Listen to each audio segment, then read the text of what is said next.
자, 오늘 시장에서도 돈 되는 섹터 찾아서 종목까지 선정해서 알려드리겠습니다. 돈 되는 섹터인 테마, 오늘은 이데일리 TV의 박근호 전문위원과 함께하겠습니다. 위원님, 안녕하세요. 안녕하십니까. 네, 반갑습니다.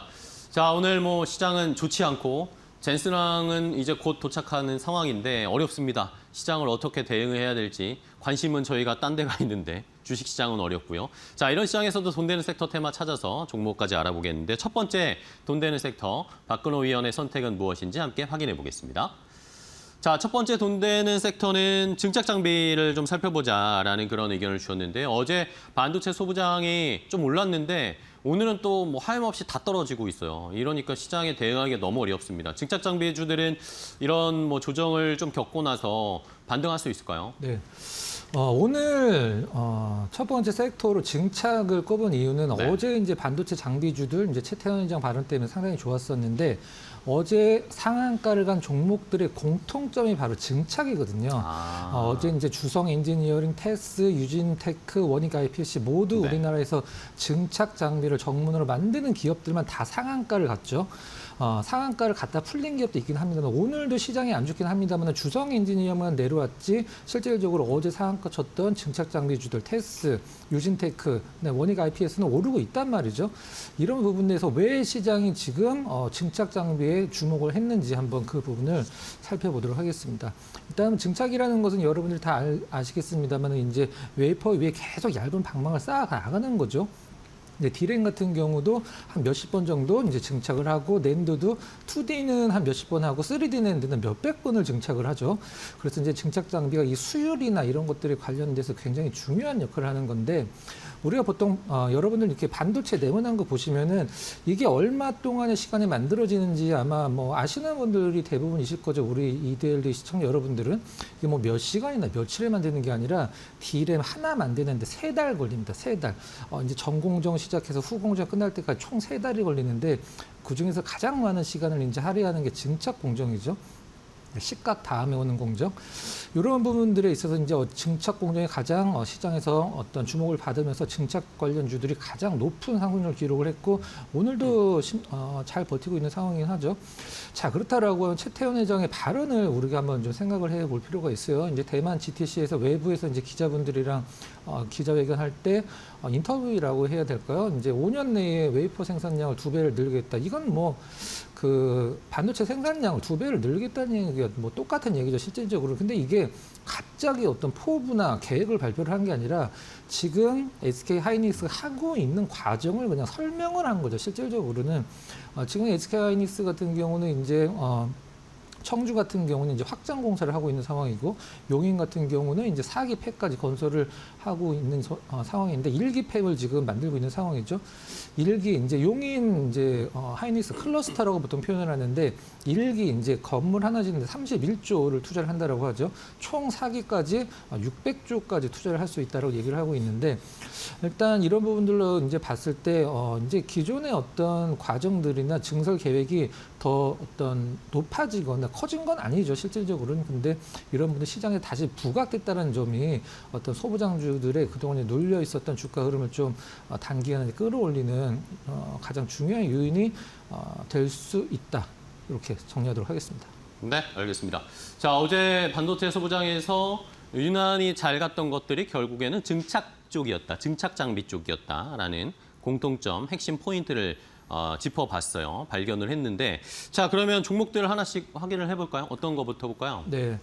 자, 그 반도체 소부장 중에 코스닥 시가총액 1위, 이제 코스닥 내에서는 이제 5위 정도를 기록을 하고 있는 주성 엔지니어링입니다. 주성 엔지니어링. 네. 실적이 지금 시총을 아직은 설명은 못 해주고 있는 그런 상황이죠. 주성 엔지니어링의 어떤 이제 스페이스X 로켓이 발사될 때 몇 단으로 이렇게 발사가 되잖아요. 이제 한 번에 가는 게 아니라. 근데 주성 엔지니어링도 그런 식으로 이제 처음에 1단 로켓이라고 할 수 있는 부분은 이제 주가를 출발시킨 건 이제 태양광이죠. 태양광의 어떤 테슬라 쪽에 공급 가능성이 제시가 되면서 이제 상한가로 시작해서 쭉 오르다가 그 다음에 이제 ALG라고 해서 원자 증착인데 이제 성장한다라고 해서 이제 원자층 방막 성장 장비라고 보통 표현을 하죠. 주성 엔지니어링 이 장비에 대해서 얼마만큼 기대를 많이 걸고 있는지 대표이사의 표현을 빌리자면 ASML의 EUV 노광 장비가 글로벌 온리 원이듯이 우리가 주성 엔지니어링이 만든 원자층 방막 성장 장비는 ASML EUV 장비처럼 온리 원이기 때문에 키워 나가겠다 이런 식으로 이제 포부를 밝혔죠. 제가 봤을 땐 충분히 가능성 있는 부분들이고 이게 이제 반도체뿐만이 아니라 이제 이 방막 공정, 적층 공정 같은 경우는 이 디스플레이나 태양광에도 모두 다 적용이 되기 때문에 분야가 굉장히 넓죠. 이런 부분들에 있어서 이제 주성 엔지니어링을 첫 번째로 꼽긴 했지만 올해 이제 실적이 사실 상반기에는 뭐 기대 자체를 하지 않았기 때문에 부진했던 게 시장에서 큰 영향을 미치지 못했죠. 이 부분이 좀 아이러니긴 합니다만 올해 하반기서부터 내년까지는 좀 실적의 어떤 성장을 가시화를 좀 가져올 수 있다는 게 이제 시장의 분석이고요. 두 번째 종목은 테스를 준비를 했습니다. 역시 이제 증착하면 우리나라에서 빼놓을 수 없는 장비 기업인데 테스는 무슨 수혜주다라고 이제 만약 시험 문제가 나간다라고 하면 땡땡 수혜주다. 그럼 안에 들어가는 글씨는 여러분들 다 알고 계시겠죠. 낸드 수혜주라고 보통 표현하죠. 테스. 낸드의 어떤 그 증착 장비는 우리나라에서 원탑이라고 보시면 될 것 같아요. 플라즈마 증착 관련돼서 이제 가장 높은 어떤 쉐어율을 기록을 하고 있는 상황이죠. 플라즈마 증착의 가장 큰 특징은 저온으로 증착이 가능하기 때문에 이 웨이퍼에 손상을 가장 덜 준다라는 부분들이 상당히 좀 높은 점수를 시장에서 주고 있는 상황이죠.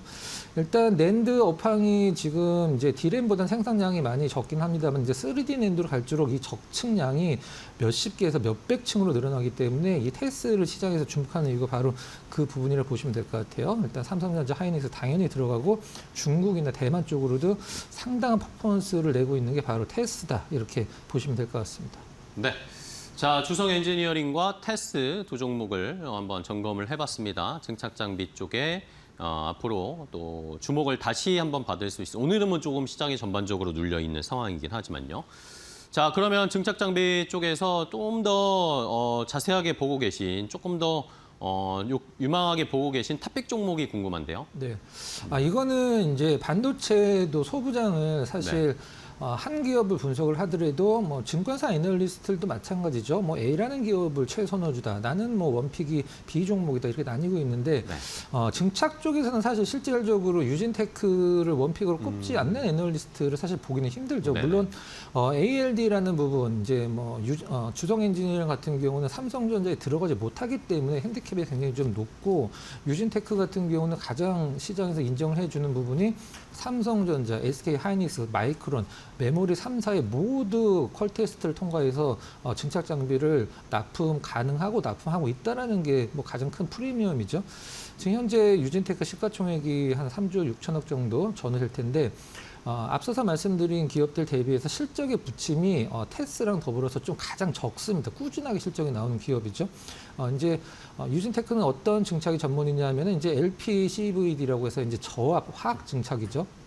이 부분이 이제 유진텍의 가장 높은 점수를 주고 있는 부분이고 주성 엔지니어링이 하는 이제 원자 증착이죠. ALD도 유진테크의 가장 큰 무기 중에 하나를 보시면 될 것 같아요.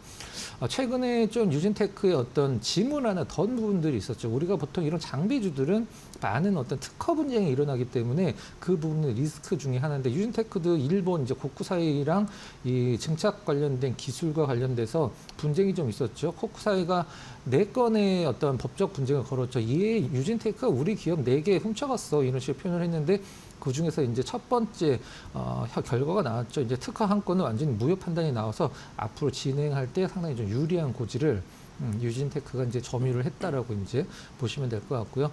자, 현재가 가격적인 전략은 뭐 지금 이제 어제 오늘 이어서 올라가고 있긴 합니다만은 시장이 전체적으로 처지지만 않는다라고 하면은 이제 유진테크도 계속적으로 관심을 봐야 되기 때문에 현재가 전후 한번 매수가 잡아보도록 하고요. 목표가는 18만 원, 손절가는 12만 원으로 한번 좀 끊어 가보도록 하겠습니다. 네, 알겠습니다.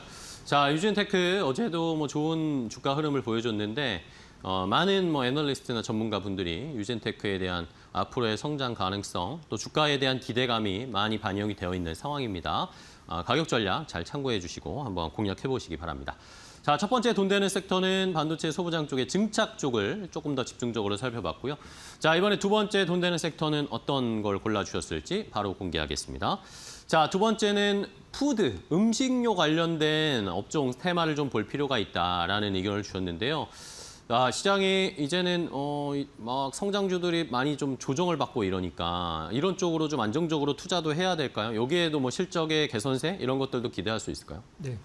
자, 푸드 관련주들 이제 뭐 끝에 푸드자가 많이 들어가죠. 뭐 신세계 푸드, 현대 그린 푸드, 그다음에 뭐 프레시웨이는 안 들어가긴 합니다만은 그동안에 좀 안 다뤘던 섹터들 중에 그리고 다른 분들도 안 다뤘던 섹터들 중에 좀 시장에서 한번 살펴볼 게 뭐가 있을까 고민을 상당히 많이 하다가 좀 매일 이제 언급되는 섹터들은 너무 반복이 많이 되는데 이 푸드를 제가 고른 이유는 네. 가격적으로 상당히 안정된, 그러니까 뭐 안정됐다라는 표현이 좀 그렇긴 합니다. 많이 좀 떨어져서 더 이상 떨어지기 힘든 구간까지 온 섹터를 한마디로 좀 골라보자. 한마디로 리스크가 좀 적고 올라가기 시작한다라고 하면 뭐 안전 마진이 어느 정도 좀 확보가 되는 섹터가 뭐가 있을까 생각했을 때 푸드를 한번 생각을 해봤는데요. 네. 푸드라고 생각을 하셔도 되고 급식이라고 생각을 하셔도 될 것 같아요. 실질적으로는 얼마 전에 이제 작년 같은 경우에 이런 단어가 한번 시장에서 많이 회자가 된 적이 있었었는데 런치플레이션이라는 단어가 좀 있었죠. 그 점심시간에 직장인분들 밥 먹는 게 너무 비싸다 보니까 이 급식업체들 이제 우리가 보통 얘기하는 구내 식당 가서 식사를 많이 하기 때문에 이 기업들의 실적이 좋아진다라고 표현을 좀 했었었는데 일단 급식 업계 이제 단체 급식은 실질적으로 이제 시장 성장에 한계가 와 있는 상황이긴 하죠.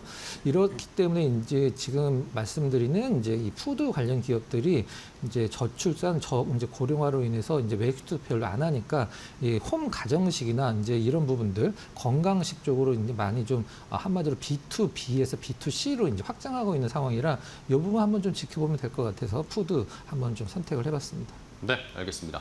자, 뭐 관심을 좀 덜 갖는 부분이었지만 우리가 너무 과열된 쪽에만 집중하기보다 다음 타자로 또 올라갈 수 있을 이제 가격이 더 떨어질 것이 없을 정도로 많이 조정받은 기간 조정, 가격 조정을 받은 섹터 중에 음식, 푸드 쪽을 살펴보고 있는데요. 자, 그러면 종목을 하나씩 좀 체크해 보겠습니다. 어떤 것부터 볼까요? 신세계 푸드 좀 보도록 신세계 하겠습니다. 푸드? 뭐 네. 가격이 좀 싼 편은 아니죠. 44,000원이 넘으니까. 근데 신세계 푸드는 일단 관심을 좀 끄시는 게 맞을 것 같아요. 근데 그 이슈가 좀 있어서 좀 설명드리도록 하겠습니다. 8월 달에 상장 폐지가 예정이 돼 있기 때문에 8월 달에 왜 상장 폐지됐냐면 이마트가 신세계 푸드를 이제 주식을 다 사서 100% 자회사로 편입한 다음에 8월 11일 날 이제 상장 폐지가 예정돼 있는 상황인데 뉴스가 하나 재밌는 게 좀 있죠. 일단 뭐 이런 100% 자회사에 편입되는 것을 반대를 하는 주주분들한테 이제 신세계 푸드 이제 이마트가 제시를 한 거죠.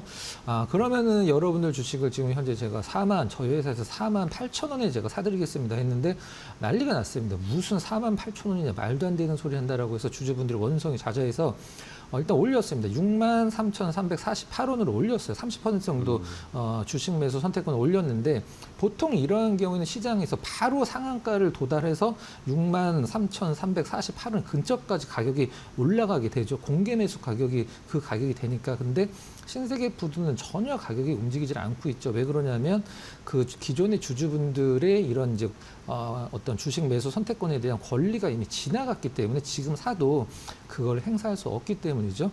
일단 뭐 주식 교환은 이제 7월 달에 하고 폐지는 8월 11일 날 한다는 부분도 실적은 좋아지고 있는데 뭐 현재로서는 뭐 아무 의미는 없는 부분이고 두 번째는 이제 CJ 프레시웨이 한번 설명드리도록 하겠습니다. 아까 이제 앵커께서 이번에 이제 깐부회동에서 2차 고깃집 설명을 해주셨는데 네. 성수동 고깃집으로 예정돼 있던 집에 식자재를 유통하는 기업이 이제 CJ 프레시웨이여서 어제 시간에서 좀 약간 움직임이 상당히 많이 나왔죠. 근데 이게 바뀌는 바람에 오늘 다시 분위기가 좀 죽었습니다. 일단 CJ 프레시웨이도 일단은 B2B에서 B2C 쪽으로 이제 보통 DX라고 표현을 하는 디지털 전환과 관련돼서 이제 신사업을 좀 펼치면서 실적 성장을 좀 꾀하고 있는 상황이고 실질적으로 그게 수치로 이제 증명이 좀 되고 있는 상황이죠. 일단 올해 1분기 실적 본다라고 하면 사실 이 식자재 그다음에 유통 뭐 급식 관련 일으키는 기업들은 뭐 반도체나 이런 것들처럼 이렇게 막 퀀텀 점프 실적이 나올 수도 없죠. 하지만 반대로 실적이 급전직하로 낙하하기도 힘든 구조인데 이제 매출은 한 4% 이상, 영업이익은 뭐 4% 가까이, 순이익은 무려 95% 증가를 1분기 좀 보여줬습니다. 일단 뭐 내수가 유축이 되는 상황에서도 이제 온라인 비중 확대를 함으로써 그 부분이 상당히 좀 많은 영향을 끼쳤다. 이렇게 회사는 설명을 하고 있는 상황입니다. 네, 알겠습니다. 자, 신세계 푸드는 이슈가 좀 있으니까 체크를 해주셨고 CJ 프레시웨이도 함께 확인을 해봤습니다. 그러면은 이 푸드 쪽에서 최선호주로 탑픽 종목으로는 뭐 보세요? 네. 시청도 가장 크고 이제 올라갈 때 시장에서 관심도도 가장 높아지고 있는 기업이 바로 현대그린푸드죠. 네. 현대그린푸드 이제 급식만 국내에서 한 600곳 정도, 해외는 90곳 정도 이제 제공을 하고 있는 상황이고 하루에 현대그린푸드 식당에서 식사하는 분들이 무려 65만 명이라고 그래요. 자, 일단 현대그린푸드는 어떤 장점이 있는지 한번 살펴보면 현대그린푸드 앞에 현대자가 들어가죠. 그러면 캡티브 매출이 상당히 안정적입니다. 여러분들 여름 되면은 어떤 뭐 현대 뭐 중공업 이런 조선소에서 막 뭐 어떤 그 닭 같은 걸 이제 먹으면서 어떤 그런 그 급식하는 것들을 아마 영상 많이 보셨을 네, 거예요. 그렇죠. 이제 캡티브 매출이라고 하니까 현대중공업, 현대자동차, 현대백화점 다 이 현대그린푸드가 하는 거거든요. 굉장히 안정된 어떤 매출을 갖고 구조를 갖고 있는 기업이고 현대그린푸드도 역시 이제 B2B에서 이제 건기식이나 이제 HMR이라고 보통 표현하는 가정식, 간편식, 가정 간편식 이쪽으로 이제 사업 포트폴리오를 굉장히 다양하고 있어서 일단 기존의 어떤 좀 고리타분한 B2B 기업에서 이제 우리 소비자가 계속적으로 좀 편하게 만날 수 있는 그런 쪽으로 이제 사업을 전환하고 있는 상황인 것 같아요. 미국, 중국 이제 해외 법인과 관련돼서는 실적이 계속적으로 좋아지고 있다는 점은 실적이 큰 영향을 못 미치지만 그래도 플러스 알파 요인, 가격 전략 들으면은 매수가는 현재 가격 많이 내려왔기 때문에 지금 부담이 없죠. 목표가 2만 원, 손절가 15,500원을 좀 디테일하게 끊어가도록 하겠습니다. 네, 알겠습니다. 자, 푸드 쪽에 또 이제 관심이 좀 사그라들어 있었지만 앞으로 또 주목받을 수 있을지 현대그린푸드를 탑픽 종목으로 저희도 잘 살펴보도록 하겠습니다. 자, 오늘 함께 해주신 박근호 위원 또 좋은 종목 소개해 주셔서 감사하고요. 다음 시간에 또 뵙도록 하겠습니다. 위원님 고맙습니다.